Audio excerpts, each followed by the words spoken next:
Politically आरो पलिटिक्सआव हाबा मावनाय बा आङो राजखान्थियाव थांनायनि आंहा दिनैनि समाव जेबो प्लेनिं आरो पलिसि गैया। आंसो दिनैबो जातिनि मालिक, आंसो जातिनि दिनैबो डिक्टेटर, आंनि बायदिसो जातिया सोलिनांगौ बेबायदि सानग्रा बुंग्रा आङो दिनैबो मैयाबो दाख्लैबो गोबां मानसिया स्टेटमेन्टआव जाहिर खालामनाय आं नुनो मोन्दों। 3000 बिरादनि मदद होदों। खुलुमबाय बड'लेण्ड बुब्लि स्टुडिय'आव गासैखौबो नैबे समाव बरायना लाबाय। गुबुन गुबुन समाव जोङो राजखान्थियारि बिथिं आरो समाजारि बिथिं आरो बिटिआर ओनसोलनि माखासे माने आयदाफोरखौ लानानै नोंथांमोननि गेजेराव बड'लेण्ड बुब्लिया मोगा-मोगि आयदा जों लाबोबाय थादों। दिनैबो सासे जोङो लेंहरनानै सासे आलासि जों मोननो हादों। बिथांनिफ्राय जों गोबां बाथ्राखौनो मिन्थिनो थाखाय आखायाव लागोन। बिटिआर गोजोन गोरोबथा आरो आथिखालनि राजखान्थियारि बिथिं आरो बर' माहारि दानायाव दुलाराय बर' फरायसा आफादा माबायदि बिथिं लादों, दा बैफोरनि सायाव जोङो नोंथांमोननि गेजेराव बड'लेण्ड बुब्लिया नोंथांमोननो मिथिहोगोन। गेदेमा बिथांनिफ्राय मोनथिनो थाखाय आखायाव लागोन। जोंजों लोगोसे दंफायो, थामहिनबा जों लेंहरनानै मोननो हादों बिथां दुलाराय बर' फरायसा आफादनि आफादगिरि बिथां दिपेन बर'। गिबियाव नोंथांखौ बड'लेण्ड बुब्लि स्टुडिय'आव बरायनाय। जिहेतु दुलाराय बर' फरायसा आफादा बर' माहारि जे दानायनि थाखाय गोलाव समनिफ्रायनो खामानि मावबाय थादों, बे समाव थासारिया माबायदि आरो नोंथांमोना बर' माहारि दानायाव दोरोदबाय नामा? गिबि खोथायानो जाहैबाय जे माहारिबादनि बाथ्रा आरो दिनै गासै जिखिनि जोंहा बर' आइ आफा रायजो राजा दङ, जिखिनि बड'लेण्ड बुब्लि बे चेनेलनि पर्टेल चेनेलनि भिउवार्सफोर दङ, आङो स्पष्टयै बुंगोन जे दुलाराय बर' फरायसा आफादा गावनि जि मोनसे माहारिबाद, जातीयताबाद आरो नेसनेलिज्म बेखौ एक बिन्दोबो जोङो दोरोदाखै, दोरोदनायनि बाथ्रा गैया आरो बेयाव क्लेम खालामनायनि बाथ्रा गैया। बेयाव एक्सनासो थिनगोन जे जोंनि दखरा, जोंनि इउनिट, जोंनि जिल्ला आरो मिरु लेभेलसिम एबसुनि मोनफ्रोमबो जि जुथुमा जायो, जोंहा डेलिगेट जायो, जोंनि एग्जिकिउटिभ जायो, जोंनि केबिनेट जायो, बे जोंनि रेजुलेसनफ्रा मा? रेजुलेसननि आधाराव मोनफ्रोमबो माहारि दानायनि, जाति दानायनि हाबाफारिफ्रा जायो। दा बेखायनो बड'फाया जि मोनसे गेरेमसा माहारि दानायनि मास्टार रेसनि जि मोनसे सिमां होदों, जे भाइब्रेन्ट बड' कमिउनिटि दानांगौ, बिनि थाखाय फुल प्रुफ एजेन्डा आरो जोङो प्लेनिं आरो पलिसि लानानै हाबा मावदों। आरो बेखायनो दुलाराय बर' फरायसा आफादा जि मोनसे गोलाव समनि जातीयताबादखौ लानानै, आलादा रायजोखौ लानानै सोमावसारबाय, खेबसे BSc सुक्ति जाबाय, बिनि उनाव BTC 6 शेड्युल एरेन्जमेन्ट मोनबाय, BTR 6 शेड्युल एरेन्जमेन्टनि बिथायाव आरो मोर अगमेन्टेसन अफ एरिया बारायनाय, पावार एन्ड फांसन बा बिनि अट'नमिखौ माने बांसिन मजबुत खालामनाय आरो दिनै एकर्ड जोबनायनि उनाव एबसुनि जि एजेन्डा बे जाबाय एजुकेसन, बे जाबाय ससियेल रिफर्मेसन। आरो बेखायनो दुलाराय बर' फरायसा आफादा गुन गोनां सोलोंथाइ आरो दा गुन गोनां सोलोंथाइनि सोमावसारनाय मोनसे रेभुलेसन। फारसेथिं जोङो क्लास 10 सिम मेट्रिक आनजाद जि जोंहा बर' मिडियामाव जायो, बिनि कमल कुमार ब्रह्म बान्था जों होदों। बिनि अनगायैबो मटिभेसन, काउन्सिलिं, इयुथआ फिउचार अफ द नेसन, फिउचार अफ द ससाइटि आरो दिनैनि जेनेरेसनखौ माहारिबादजों कानेक्ट खालामनानै जों सोलोंथाइ मोजां होनो हायोबा बिसोरनि भबिष्यतआ सेकिउर जागोन, जायनि थाखाय केरियार काउन्सिलिं, अरियेन्टेसन आरो बिनि अनगायैबो जोङो बिथांमोनखौ सिभिल सार्भिस आरो मोर मेडिकेल आरो इन्जिनियारिं प्रफेसनाव थांनो थाखाय जों हाबा मावदों। आरो बे बाथ्राखौबो आङो फिन खेबसेबाव बुंगोन जे बड'फानि आदर्शखौ लानानै हाबा मावदों। बड'फानि जोनोम सानखौ स्टुडेन्ट दे हिसाबै सारा आसामनि जे समाव बड'फा होनना बुङोब्ला गुबुनारिया एलार्जि जायोमोन, असमिया सबिनिसफ्रा एलार्जि जायोमोन, खिन्थु दिनै बड'फाखौ बयबो एक्सेप्ट खालामबाय। बे सोरनि थाखाय जादों, मानि थाखाय जादों? दुलाराय बर' फरायसा आफादा बिनि सायाव खामानि मावदों, साफ्रोमबो बेक्ति आरो इन्डिभिजुवेला। फारसेथिं नोङो बर' रावखौ आसामनि लोगो सरकारि राव हिसाबै थिसननाय एकर्डनि उनाव 2003आव 8 शेड्युलाव मोनहैबाय, बे जोंनि थाखाय ग्रेट एचिभमेन्ट। 2020आव एस'सियेट अफिसियेल लेंगुवेज जाबाय। बेखौ लानानै सोरबाया बितर्क खालामनो नागिरो जे गोदोबो दंखायोमोन, खिन्थु अनलि क'क्राझार साब डिभिजन आरो उदालगुरि साब डिभिजन, दिनै सारा आसाम नाङै। आरो बेजों लोगोसे दिनै मेट्रिक आनजाद होखांनायनि उनाव क्लास 11खौ जोङो फरायनो हाबाय। एबसु साहित्य सभानि नाजानायाव फैगोन बोसोराव 12 जागोन। बड'फाखौ भारत रत्न होनांगौनि थाखाय थांनाय 31 मार्च स्टुडेन्ट डेआव फार्स्ट जों दाबि खालामदों आरो दाख्लैबावै गिबि मन्थ्रिया थुलुंगापुरियाव फैदों। बिथांखौ जोङो माने आपिल खालामदों, दाबि होदों जे आसाम सरकारा बड'फाखौ भारत रत्न नेसनेल लेभेलनि मर्यादा होनांगौनि थाखाय जाहाथे सारा भारतआनो बड'फाखौ सिनायो आरो मर्यादा होयो बिनि थाखाय जों आपिल होनाय लोगो लोगो बिथाङा बुंदों जे बिटिसि काउन्सिलनिफ्राय जुदि प्रप'जाल हरोब्ला भारत सरकारनियाव रिकमेन्डेसन हरगोन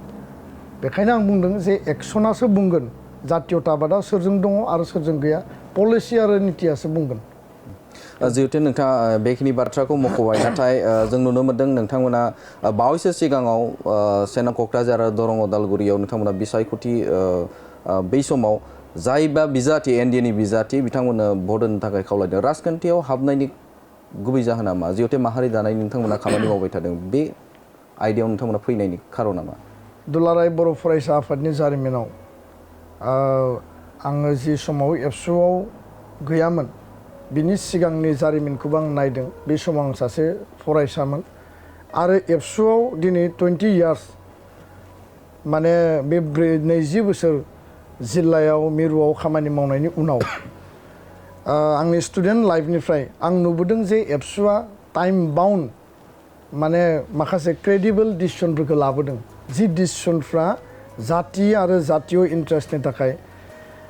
बर' हारिया पलिटिकेल एजेन्डा आरो इस्युखौ लानानै दाबिबोदों आलादा रायजो दानाय नीलाचल दानांगौ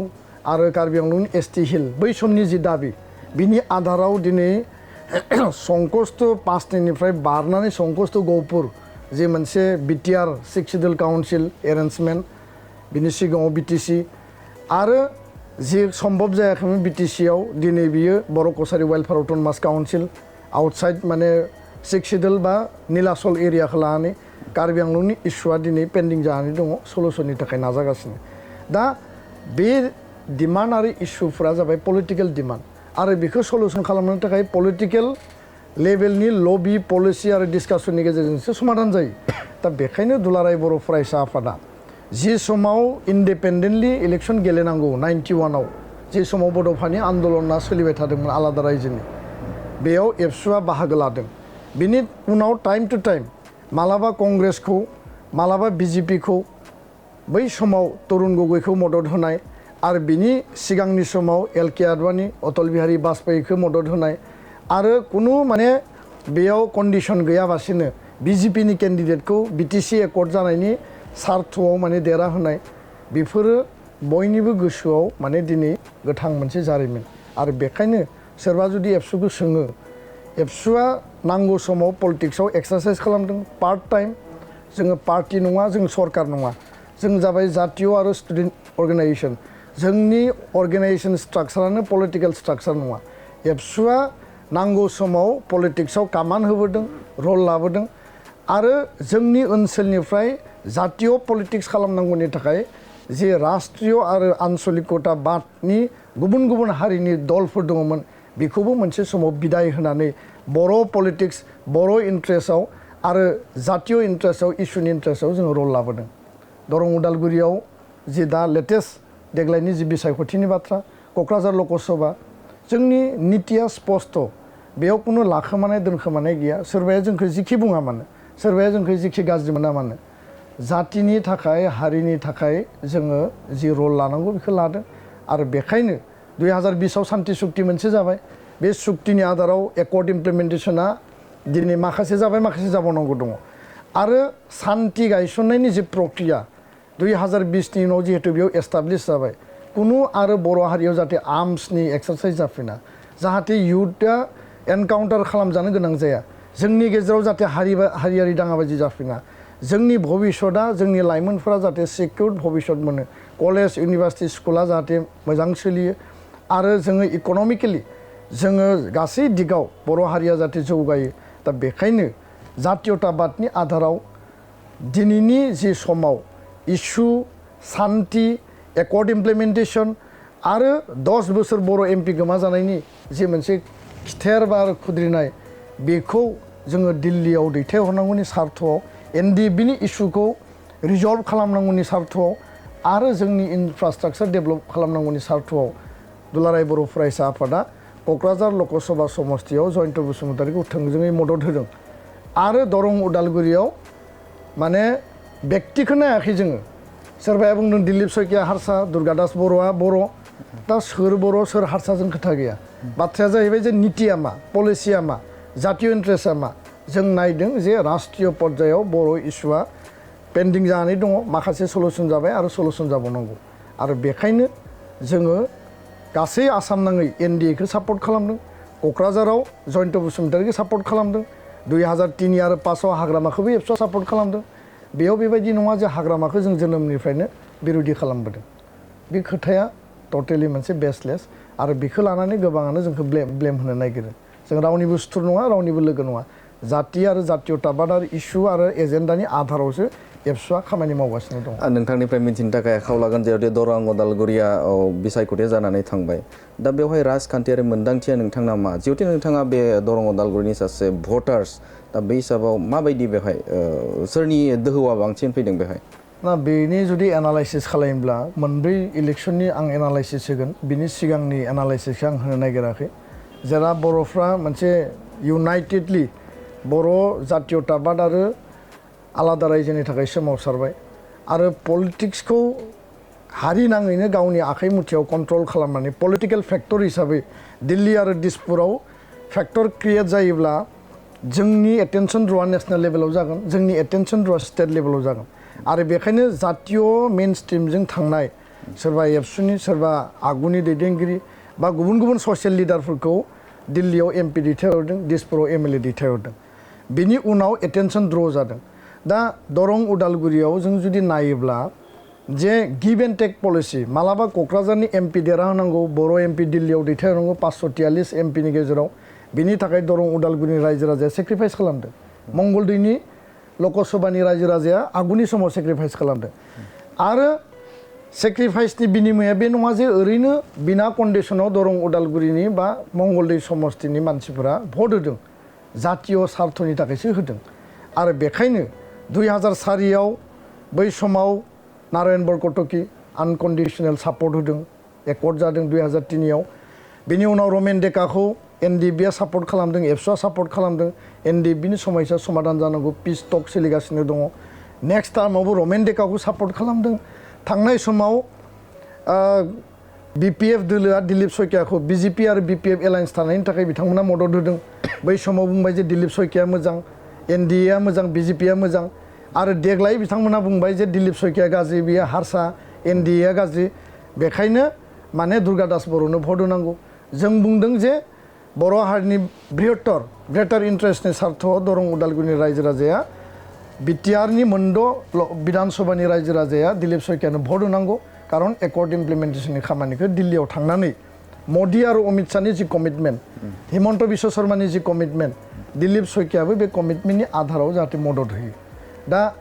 बे बाथ्राखौ जेला जोङो रायजो राजाखौ आपिल खालामबाय बयबो बिनि थाखाय समर्थन होदों मेटारा जातीय सार्थ पलिटिकेल सार्थ नङा किन्तु माहला पलिटिकेल परिबेसा राजखान्थियारि जिहेतु बिसायख'थियानो मोनसे पलिटिकेल सिस्टेम पार्टिया इलेक्सन गेलेखागोनखा दा बेखायनो आंथ' नुदों जे बे बाथ्राखौ बुंनायनि थाखाय आंखौ गोबाङानो गाज्रि मोनदों जे जि सिंनि आरो जि सानि खौरां बेयाव स्पस्ट मोनसे बुजाबुजि दङ आङो आरो सिङाव हाबनानै आं बुंनो सानाखै बुङोब्लानो मानसिफ्रा गाज्रि मोनो जे एबसुनि आफादगिरिया मानो पलिटिकेल खोथा बुंदों किन्तु जोंनि मेगनाव जोंनि मोन्दांथियाव जोंनि रिपर्टआव जि दङ जे हाग्रामा महिलारि बिथाङा एनडिएजों गोदोबो दङमोन दिनैबो दङ जोंनि नुनायाव डाइरेक्ट एलायन्सआव गैया किन्तु इनडाइरेक्ट बुजाबुजियाव दङ बिथांनि साथाम एमएलएआ फ्लोर कोअर्डिनेसनाव पार्टिया एलायन्सआव गैया एमएलएआ सरकाराव एलायन्सआव दङ आरो बे हिसाबै दिल्लीयाव थांनानै बिथाङा रायलायदों दरं उदालगुरियाव एनडिए बिजेपि दिलीप सयकियाखौ देरहाहोनांगौनि थाखाय दुर्गा दास बर'खौ टिकेट होदों बे खोथायाबो स्पस्ट दुर्गा दास बर'आ मुस्लिम एरियायाव माइनरिटि एरियायाव केम्पेन खालामनानै बांगालनि भटखौ लागोन एइउडिएफआबो सापर्ट होगोन आरो बेबायदि दिलीप सयकिया आरामै गेजेर गेजेर देरहालांनायनि पलिसिया बेनो आरो आंहा डाउट दङ जे क'क्राझार लकसभायाव दिनै खाम्फा बरगयारिखौ बिजाथि दैखांदोंब्लाबो जिहेतु स्टेटआव फ्लोर कोअर्डिनेसनाव दङ आरो बै समाव 2016 आरो 2019 खोथाया स्पस्ट जातीय आरो आन्दलननि सार्थआव एबसु एनडिएफबि आरो बै समनि पिसिडिआर 19 समाव इउपिपिएल जोङो आलादायै बिसायख'थि गेलेदोंमोनब्लाबो एनडिए आरो बिजेपिजों मोनसे लेभेलाव जोंहा आन्डारस्टेन्डिंआ क्लियारमोन कारन एनडिएनि नेतृत्वआवनो आडवाणी आरो बाजपेयीनि नेतृत्वआव बा बाजपेयी आडवाणी नेतृत्वआव 2003 एकर्ड जादों आरो एनडिएआ स्मलार स्टेट दागोन बा बर' इस्युखौ समाधान खालायगोन होननानै बिसोरनि एजेन्डा दङ मेनिफेस्ट'आव बेखायनो जोंहा मोनसे ट्रास्ट दङमोन बै समाव जों आन्डारस्टेन्डिं डाइरेक्ट एलायन्स खालामनो हाया बिजेपिजों खिन्थु दिनै हाग्रामा महिलारिया डाइरेक्ट एलायन्सआव गैया इनडाइरेक्ट एलायन्सआव बिथांमोना बुजा बुजियाव खामानि मावदों क'क्राझार लकसभायाव खाम्फा बरगयारिखौ होनायनि आन्दोआव बिथांमोना देरहानो नागिरदों ना एनडिएखौ इनडाइरेक्टलि सापर्ट खालामनानै देरहाहोनो नागिरदों बेबो मोनसे साननो गोनां बिथिं आरो आङो बारा बुङोबा आंखौ बुंगोन जे बिथाङा पलिटिकेल पार्टिनि लिडार ना बिथाङा माने सरकारनि लिडार दा बेखायनो आङो बे सिङाव हाबनानै बुंनो नागिराखै मेटारा जाबाय जातीय स्वार्थ आरो जातीय स्वार्थनि थाखायसो एबसुआ रायजो राजाखौ आपिल खालामदों बेयाव जाति बिनि उनावसो आफाद बिनि उनावसो एबसुनि मावथि आं खोथाखौ क्लियारलि नोंथांनो फोरमायबाय एबसु अफिसनिफ्राय बिटिसिखौ सालायो होननानै बुंदों दिपेन बर'आ बे समाव बिटिसिनि बिथाङा सेकेन्ड शिप होननानै बाथ्रा बुंनायखौ नुदों दा हाग्रामा महिलारिखौ थारैनो सालायमार जायो नामा नोंथाङा सेकेन्ड शिप मार नामा बे समाव ना बिथाङा बे जि खोथाखौ बुंदों बे जाबाय बे बिथांनि इग' आरो दिनै आङो स्पस्तयै बुंगोन हाग्रामा महिलारिया जोंनिख्रुइ देरसिन बैसोआव मोनसे जातीय आन्दलन खालायदोंमोन आर्मस रिभलिउसन खालामदोंमोन जोंहा दाबो फोथायनाय दङ जातीयताबादा बिनियाव दङ खिन्थु आसलते दङ ना गैया बेखौ टाइम आरो सिटुवेसनासो थिनगोन जातीय स्वार्थआव बिथाङा बेसेबां गाबथायो आरो जातीय स्वार्थआव बिथाङा बेसेबां निरब बा सिरि थायो साइलेन्ट थायो दा एबसु अफिसनिफ्राय बबेबा मोनसे सरकारा गोदोबो सोलियाखै दिनैबो सोलियाखै सम सम बुंनाय खोनादों एसामिस इन्टेलेक्सुवेल बा मेडिया हाउस बा जायफोर माने आसामनि जि मोनसे जातीय धाराजों थायो जे आसामनि दिसपुर सेक्रेटारियेटआ असमिया जातीयताबादनि स्वार्थआव सोलिनांगौ आरो बेखायनो आसाम केबिनेट आसाम बिधान सभा बा आसाम सरकारनि नीति पलिसिया जाय सरकार फैया माने कंग्रेस फै बिजेपि फै महन्त फै एजिपि असमिया जातिनि स्वार्थनि थाखाय बिसोर नीति पलिसि तैयार खालामो जोंनि लुबैनायाबो बेनो जे बर' स्वार्थनि थाखाय गुबुन गुबुन हारिनि स्वार्थआबो थागोन बेयाव किन्तु बर' जातीयताबाद बर' स्वार्थ बर'नि नीति पलिसिया बिटिसि सेक्रेटारियेटनिफ्राय बिनि एग्जिकिउटिभ काउन्सिल बिनि काउन्सिल एसेम्ब्लि बियो बेयाव दिगनिर्नाय जानांगौ आरो बेखायनो जोङो टाइम टु टाइम जे इयुथनि इन्ट्रेस्टआव लाइमोनफोरनि एम्पावारमेन्ट साख्रि बाख्रिनि बाथ्रा सोलोंथाइनि बाथ्रा टिचार एपइन्टमेन्ट होनांगौ बा नोङो बेयाव जातीय आधाराव माखासे पलिसि नीति तैयार जानांगौ हा हुआ जोंहा रक्षणाबेक्षण मोननांगौ फरेस्ट राइट एक्टनि गेजेरजों 2020नि उनाव दा 26,000 परियालनो दानि सरकारा हा होबाय बे हानि परिमाना गोदोनि समाव जायाखैमोन नङा होमबा 17 बोसोर टाइम मोनबाय आरो दानि सरकार आरो एबसुनि एकर्ड इमप्लिमेन्टेसननि नाजानायावनो सनितपुर बिश्वनाथआव 11,000 परियाला हा मोनबाय दा जातीय इन्ट्रेस्टआव एबसुआ जि सरकार फैया मानो आपिल खालामदों एबसुआ कुनु पार्टी नङा सरकार नङा आरो एबसुनि कामान बादि कुनु सरकारा सोलिया पार्टीनि खामानि मावनो थाखाय पार्टी स्ट्राक्चार दङ सरकारनि खामानि मावनो थाखाय लास्ट माने मिनिटसिम भिसिडिसि लेभेलनि एडमिनिस्ट्रेसन दङ बिथांमोना बेखिनि खामानिखौ मावदों दा बेखायनो जातीय इन्ट्रेस्टआव खोथा बुंदों सरकारा प्रमद बर' बिथाङा जातिनि स्वार्थआव बियो मोजां एबसुआ जि दाबिदों बे मोजां बेखौ इमप्लिमेन्ट खालामदों बेयावथ' एबसुआ डाइरेक्ट रल खालामनायनि बाथ्रा गैया आरो बे खोथाया जाबाय हाग्रामानि इग' आरो बे इग'नि थाखायनो दिनै माने बिथाङा सानो जे एबसुआ सुथुर आसलते एबसुआ हाग्रामानि सुथुर नङा एबसुआ हाग्रामाखौ स्कप होदों 2003आव बर' रायजो राजा बिएलटि एबसु लोगो नांनानै शिप बानायदों 2005आव बिथांखौ फिन इलेक्सनाव आनकन्टेस्ट साबा बिएलटि दैदेनगिरिखौ देरहाहोदों एबसुनि बेयाव रल दङ जिल्ला आन्सलिक बर' दैदेनगिरिफोरनि रल दङ आरो बिनि उनाव बिथाङा 15 बोसोर टाइम मोनदों दिनै बिथाङा एबसुखौ सुथुर होननानै सानदोंब्ला बे बिथांनि भुल आरो बिथाङा जातीय स्वार्थआव एबसुजों रायलायनायनि थाखाय जेब्लानो आपिल खालामो एबसुआ रायलायगोन आं गोदोबो बुंखांबाय बे खामानिखौ प्रमद बर'आबो मावदोंमोन बिनि उनावबो मावदोंमोन किन्तु बिथाङासो बेखौ जोगारनानै थांदों बेखायनो आङो बुंबाय जे बिथांनि थाखाय एबसुआ सुथुर नङा आरो एबसुनि थाखाय बिथाङा सुथुर नङा बिथांनि सुथुरा जाबाय बिथांनि इग' आं दिनै बेखौ स्पष्ट बुंबाय आरो बे इग'आ जुदि मोनसे लेभेलाव बेलेन्स जायोबा बर' जातिया इउनाइटेडलि आवगायबावनो हागोन आंहा आत्मबिश्वास दं। जिहेतु नोंथांनिफ्राय मोनथिनो थाखाय आखायाव लागोन गोबां बेफोरबायदिनो माहारिखौ लाना बर' माहारिखौ लाना बर' हारिखौ लाना बर'नि जे माहारिबाद बै बाथ्राखौ लानानै जों बुंनाय बाथ्रा नुनो मोनो गोबां सोंखारियो जे बे समाव नैबे समाव बर' हारियाव लखद जाबाय नैबे समाव बर' हारिया गुबुन दिगजों थांगासिनो दं BTCआ गुबुन दिगजों थांगासिनो दं दा बेफोरबायदि बाथ्रा बुंनायखौ नुयो जोङो जुदि बुंनो थाङोब्ला सरासनस्रायै बिथां हाग्रामा महिलारिखौबो जों बुंनायखौ नुनो मोनो दा बे बर' माहारि दानायनि थाखाय दुलाराय बर' फरायसा आफादा गोदोनिफ्रायनो बा जाय समनिफ्राय जोनोम मोन्दोंमोन दुलाराय बर' फरायसा आफादा बै समनिफ्रायनो खामानि मावबोगासिनो दं हारिनि अलखद आरो बर' हारिनि खैफोदाव दुलाराय बर' फरायसा आफादा गसंथेदों दा बेवहाय BTCआव खैफोदाव दङ बा BTCआ जेंनायाव दङ दा बैफोरबायदि बुंग्रा सुबुंफोरा नोंथांमोनजों बा माहारि फरायसा आफादजों सावरायगोन ना सावरायाखै बिथांमोना फैनानै बड'फा हाउसाव फैनानै सावरायगोन ना सावराया दुलाराय बर' फरायसा आफादनि दैदेनगिरिफोरजों नोंथांनि मोन्दांथियाव बा नोंथांनि नोजोराव बिथांमोना फैनानै सावरायगोन ना सावरायाखै दिनैसिम बिथांमोननिफ्राय जेबो प्रप'जाल गैया आरो दुलाराय बर' फरायसा आफादा टाइम टु टाइम जों एप्रोच खालामदों जे लेट आस काम टुगेदार फर डिसकासन जे जोङो मोनसे टेबोलाव फैनानै मानो सावरायनो हाया जाय समाव हाग्रामाया सरकार सालायबाय थादोंमोन 2012आव बड' नेशनेल कनभेनसन BNC नि गेजेरजों 50निबो बारा अर्गेनाइजेसना क'क्राझाराव ज' जादों बे समाव एबसुआ मदद होदों जे जातीय स्वार्थआव जोंबो दङ बिनि उनाव जोङो नायबाय जे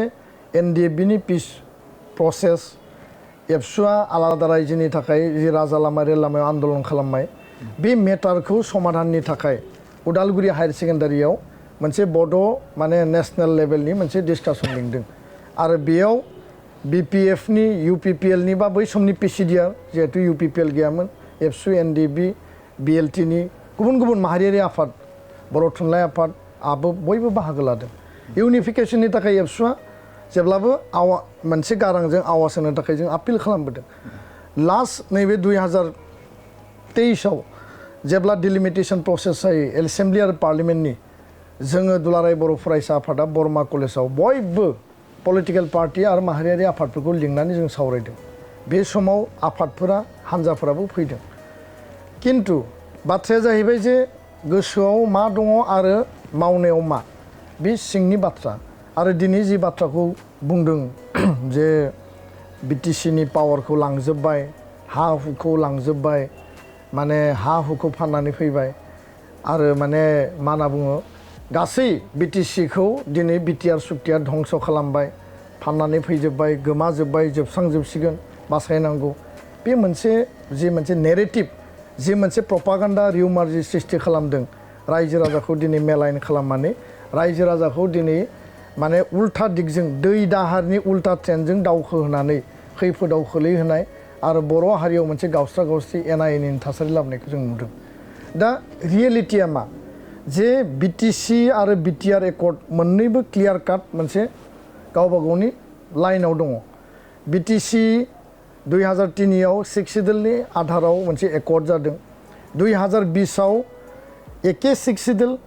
आरो थाखानाय BTCखौनो बांसिन मजबुत खालामनायनि माखासे पावार एन्ड फांसन माखासे डिपार्टमेन्ट एरिया आरो समस्ति बारायनायनि आधाराव बे सुक्तिया जादों दा बबेखौ फाननानै फैखो आरो बबेया फानजाखो बबे जायगायाव फानदों बिनि कुनु क्लियार काट आइडिया आरो रावबो कनक्रिट रिजाल्ट होनो हाया मानगोनां हाग्रामा महिलारि बिथाङा बुंदों जाहैदों कसुगाव बर' रावखौ फाननानै फैबाय बर' रावा भारतनि 22टा लेंगुवेजनि मोनसे रिकगनाइज राव भारताव 1500 राव दङ बिनि बर' रावा मोनसे बै समाव डक्टर मुरली मनोहर जोशी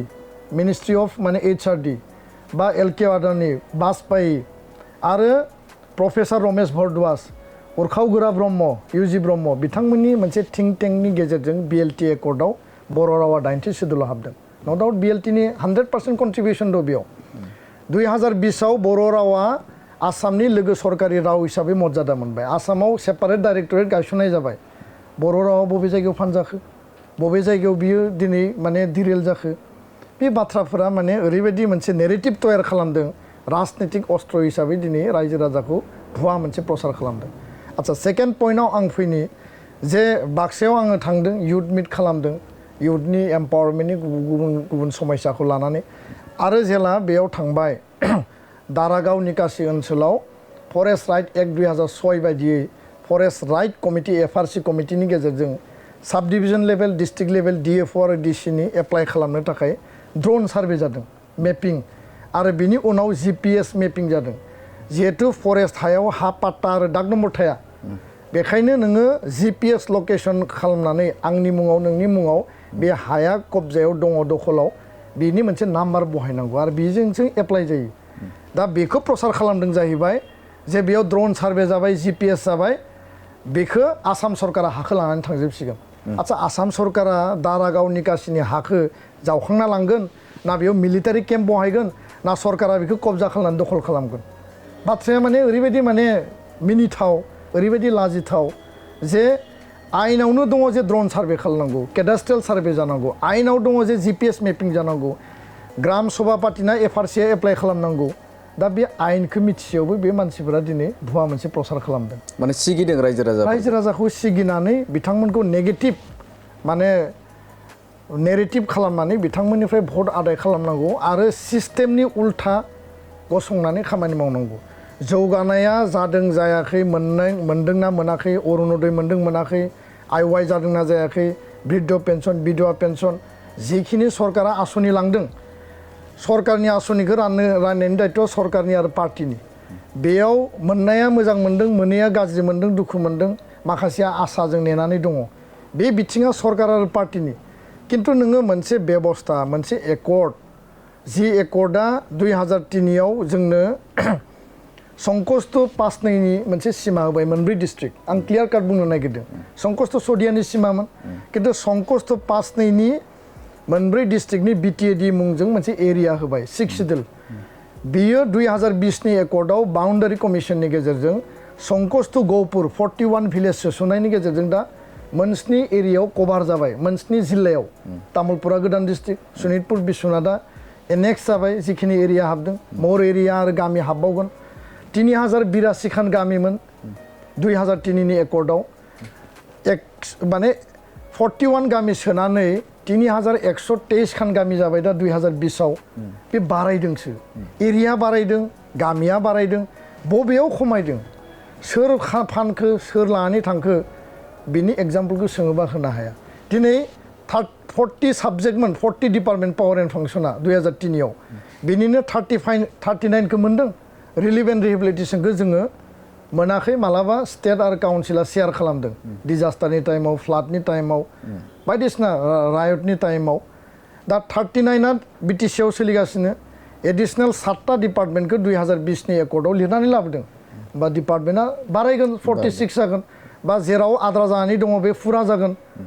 दा बे बाथ्राफोरा जोंनि थाखाय साननो गोनां 40टा समष्टि इलेक्टेड काउन्सिलनि 6 जन नमिनेटेड 46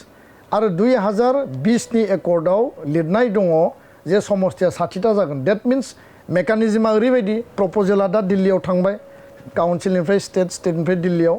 जे 6 जन नमिनेटेड 54 बेयाव इलेक्टेड एमसिएलए आरो जायनि थाखाय 30टा एसटिआ बारायनानै दिनै 40-42 जाहैगोन आरो 40टा जि माने इलेक्टेड समष्टि बे 54 जागोन दा समष्टिया बांदों स्टेट लाइक स्ट्राक्चार जोङो समष्टिखौ जुदि मजबुत खालामनो हायोब्ला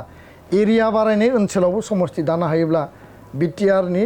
मोनसे आबुं जौगानाया बा बर' हारिया जिखौ लानानै मोनसे बिथा गायसनदों बे बिथाया मजबुत जागोन बेखौ लानानै दिनै प्रपागान्डा जे माने आसाम सरकारा लांजोब्बाय ओरै फाननानै फैजोब्बाय बे टटेलि एकर्डखौ मोनसे मेलाइन खालामनानै एकर्डखौ पलिटिकेल अस्त्र हिसाबै केम्पेइन खालामनानै माने भट आदाय खालामनायनि मोनसे अंक माने माखासे एजेन्ट आरो माखासे व्यक्तिफ्रा खामानि मावबाय थादों प्रमद बर'नि उनाव नोंथाङा बा दिपेन बर'आ सावरायनायनि मोनसे बिन्दो जानानै दं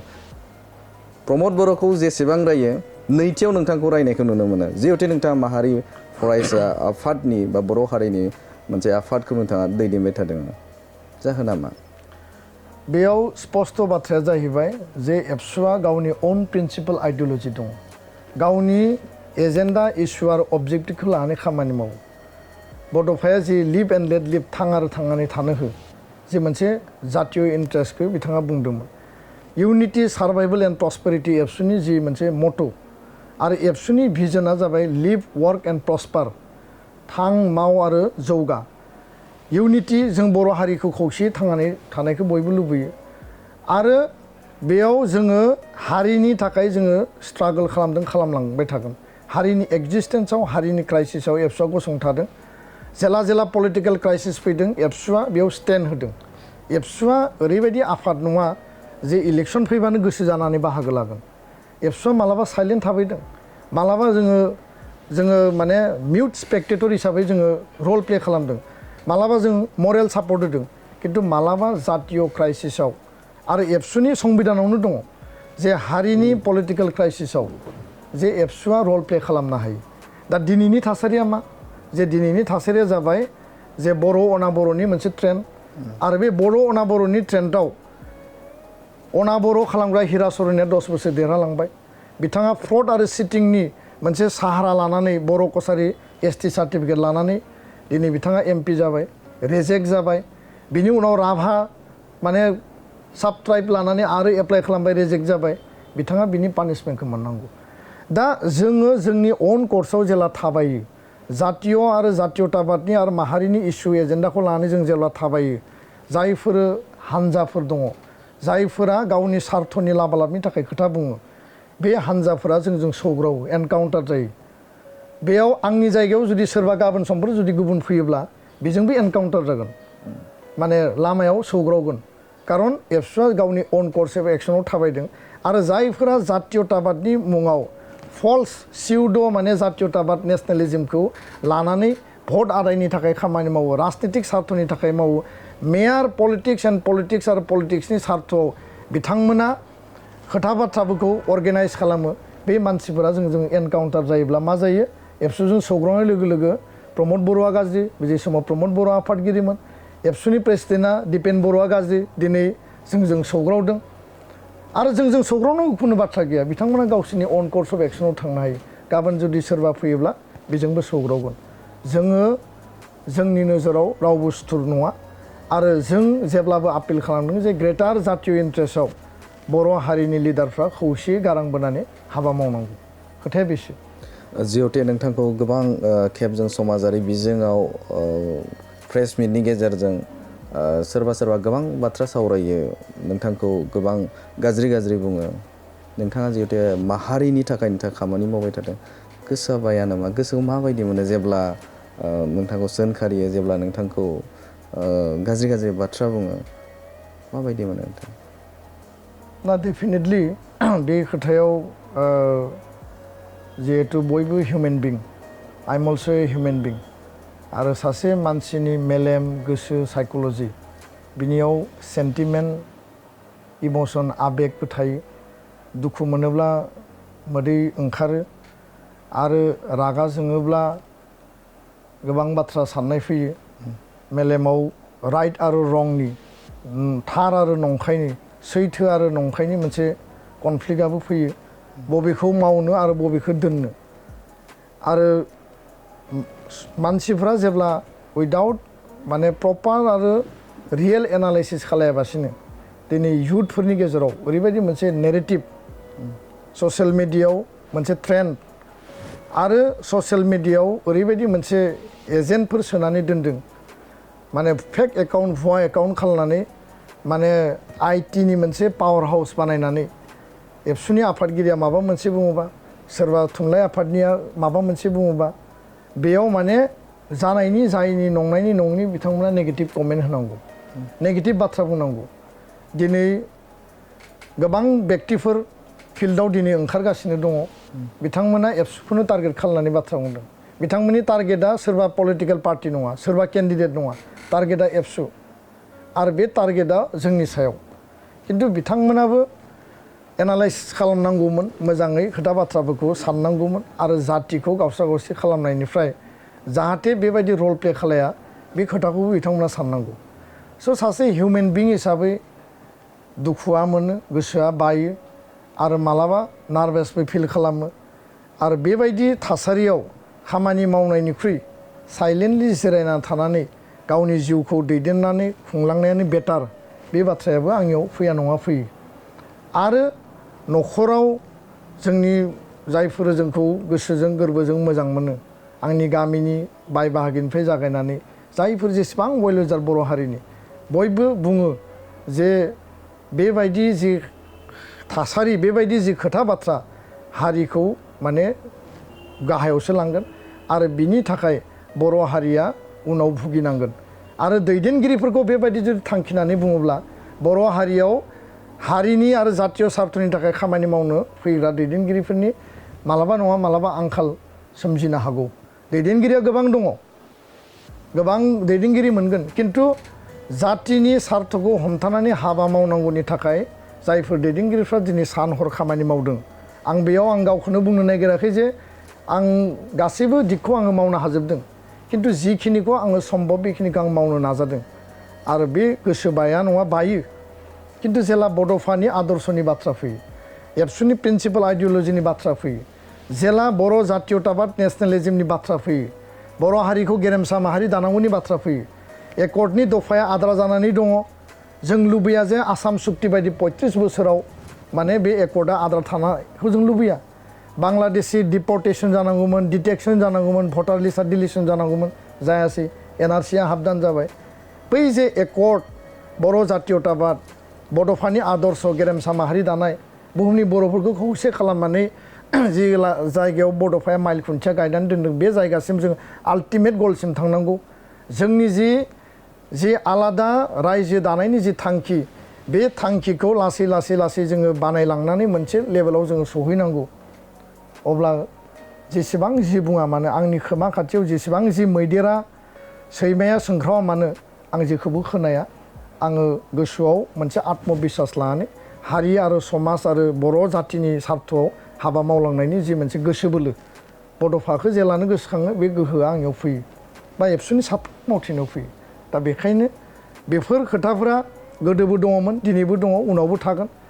पजिटिभ डाइनामिक क्रिटिसिजम खालाम किन्तु समाज आरो हारियाव बाहायजायै रावफोरखौ लानानै क्रिटिसिजम खालामनाया थिग नङा बैसोगोराफोरा जोंखौ सुबुरुन हो बैसोगोराया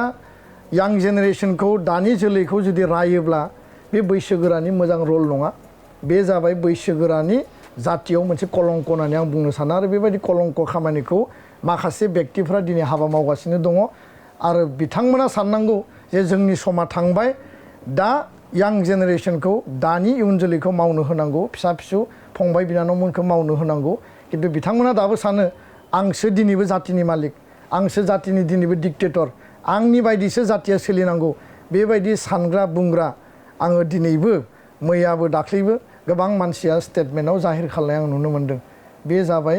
सासे गियानि मूर्खनि खामानि होननानै आं बुङो खारन जोङो नबडि इज पारफेक्ट जायखिनि जोंहा केपासिटि दङ बेखौ लानानै कालेक्टिभ मोनसे एनार्जि आरो डिसिसननि गेजेरजों बर' हारिया खामानि मावोब्ला बड'फानि सिमाङा सानसे नङा सानसे जाफुंगोन दा नोंथांखौ बुंनो नागिरो जे फैगौ 2025आव नोंथांखौ राजखान्थियारि फोथाराव नोंथाङा ओंखारगोन होननानै बुङो एमसिएल गेलेगोन होननानै बाथ्रा बुङो जा बेसे दर नोंथाङा साननो हादों ना बे बाथ्राया मथे बेबायदि नङा जे बाथ्राया जाहैबाय जे बर' जातिनि इन्टारेस्टनि बाथ्रा हारिनि जि थासारि बेखौ लानानै एबसुआ खामानि मावबाय थादों आरो सासे आङो एबसुनि मावथि बा बिबानगिरि सासे एबसु आरो हारिखौ मोजां मोनग्रा गोसोजों गोरबोजों माने जेथिंबो फोथायग्रा आरो हारिनि स्वार्थआव मालाबाबो कमप्रमाइज खालामनाङा बे आंनि बिखा बिख्लोआव हाबनानै दङ सोरबाया साननो हानाय जे दिनै बिजेपिजों बा नोङो चिफ मिनिस्टारजों सावरायदों सावरायनांगौ समाधान खालामनांगौबो जातीय इन्टारेस्ट प्रमद बर'जों सावरायदों माखासे एजेन्डा इस्युखौ समाधान खालामदों बेबो मोनसे जातीय इन्टारेस्ट दा बेयाव पलिटिकेलि आरो पलिटिक्सआव हाबा मावनाय बा आङो राजखान्थियाव थांनायनि आंहा दिनैनि समाव जेबो प्लेनिं आरो पलिसि गैया आरो दिनैनि थासारिखौ नायनानै जि मोनसे केवास मोनसे माने पलिटिकेल जि मोनसे हारिनि थासारि बेयाव माने जि मोनसे परिबेस सोलिदों बेखौ नायनानैथ' मुथे पलिटिक्सआव आरो राजखान्थि बिथिङाव खामानि मावनायनि माने गोसोखौनो माने